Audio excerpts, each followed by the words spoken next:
If you're into creepy true stories, unsettling real experiences, and the kind of moments people can't quite explain, you're in the right place. I upload new stories 3, 4, sometimes even 5 times a week. If that sounds like your thing, consider subscribing. And it all starts with that moment.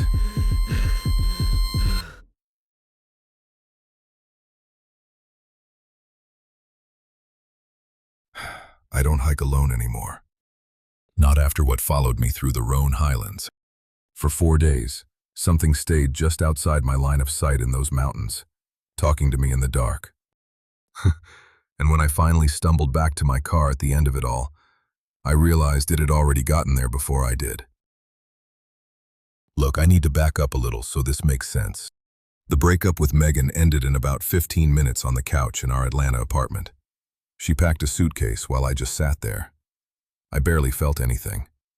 That empty feeling scared me more than the breakup itself. For 2 weeks, I kept going to work like normal, staring at a computer screen all day. Then I couldn't do it anymore. I took a week off, loaded my pack, and drove north with no phone. I just needed to get away. I wasn't being stupid about it. I'd done plenty of solo multi-day trips before. Parts of the Rockies, stretches of the Pacific Crest, a full week alone in Banff.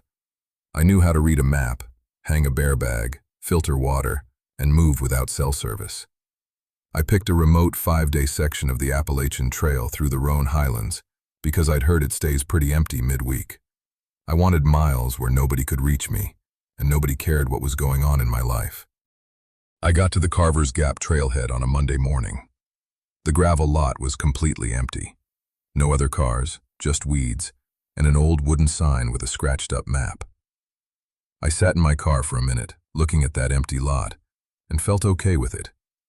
Like the mountains were giving me exactly what I asked for. I put on my pack around 9 and started walking. The trail went up through thick rhododendron tunnels, where the branches blocked out most of the sky.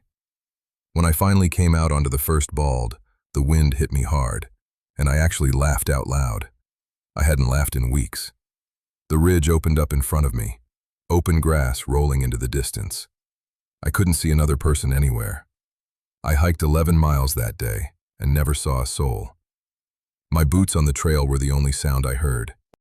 That night I set up camp off the main trail, in a thick patch of trees, between 2 ridges, so nobody walking by would spot the tent.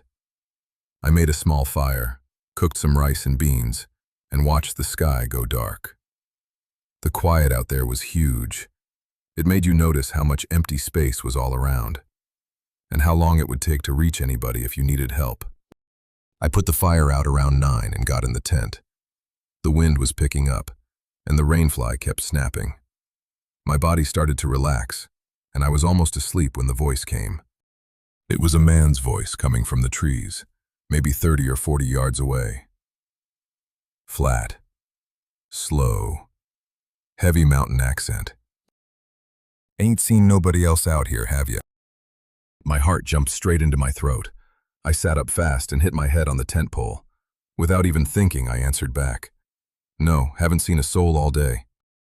Then it went dead quiet. No answer. No footsteps walking away. No branches moving. Nothing.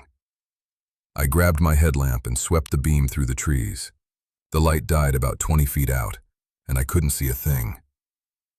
I sat there listening for a long time. I told myself it was probably a local walking through the woods, or a through hiker who had already kept going.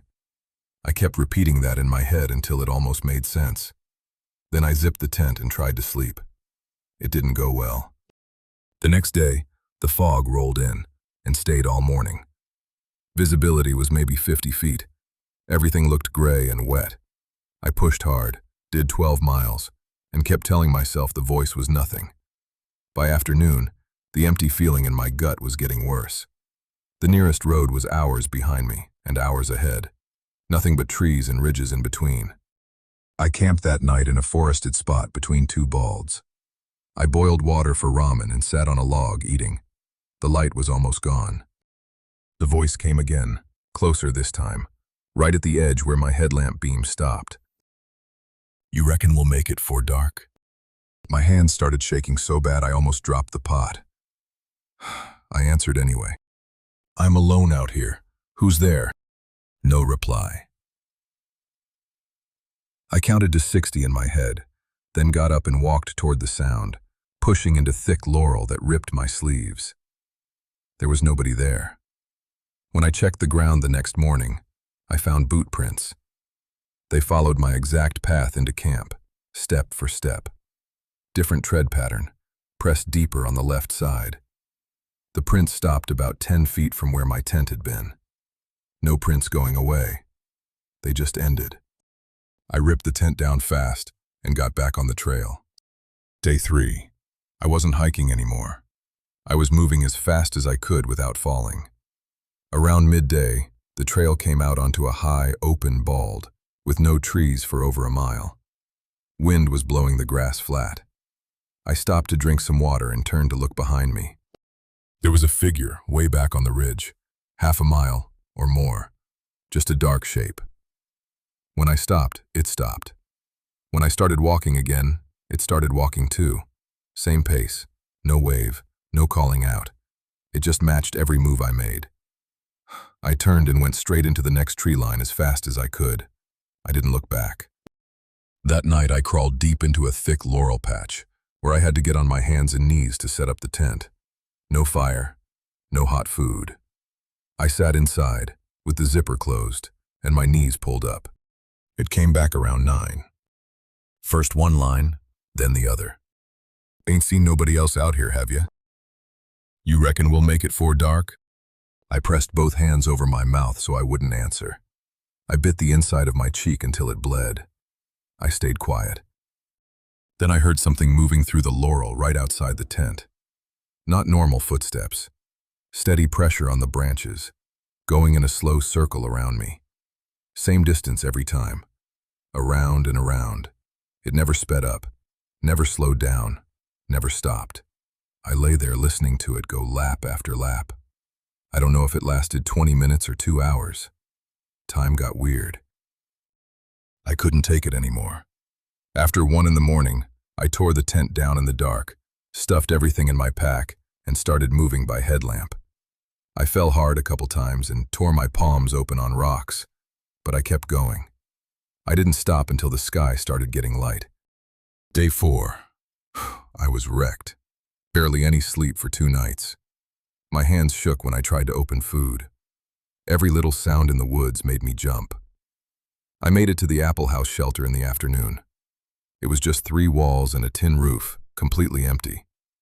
I sat against the back wall with my trekking pole across my lap. Rain started coming down hard, pounding on the roof. The voice came again, right outside the open front of the shelter, maybe 10 feet away. Ain't seen nobody else out here, have you? You reckon we'll make it 'fore dark? I stood up and screamed at it until my throat hurt. I told it I was armed and I'd kill it if it came any closer. All I had was a 2-inch knife in the pole. The rain kept pouring. The voice didn't change. It just waited a second and asked again. I don't remember packing up. Next thing I knew, I was on the trail, running downhill in the dark after my headlamp died. I crossed a fast creek that came up to my chest and almost knocked me over. I doubled back on ridges, cut through spots not on the map, followed drainages downhill, because downhill had to lead to a road, eventually. I fell a lot, got up every time. My only thought was to keep moving until I found other people. I came out on a gravel road right before dawn. A truck stopped. The guy didn't ask much. He drove me back to the trailhead. The parking lot was still empty. I walked over to my car. The ground was soft from all the rain. I looked down at the driver's side door, and my stomach dropped. Fresh boot prints were right there in the mud, next to my door. Same wide tread, same deeper print on the left side. They came out of the tree line, crossed the lot, and stopped exactly where I was standing. The edges were still sharp, just starting to fill with water. Whatever had been following me for 4 days already knew where my car was. I got in, locked the doors, and drove south. My hand stayed tight on the wheel the whole way. I don't hike alone anymore. I don't camp. I don't like being outside after dark if I can help it. Some nights, when everything is quiet and the wind moves through the trees behind my house, I still catch myself listening.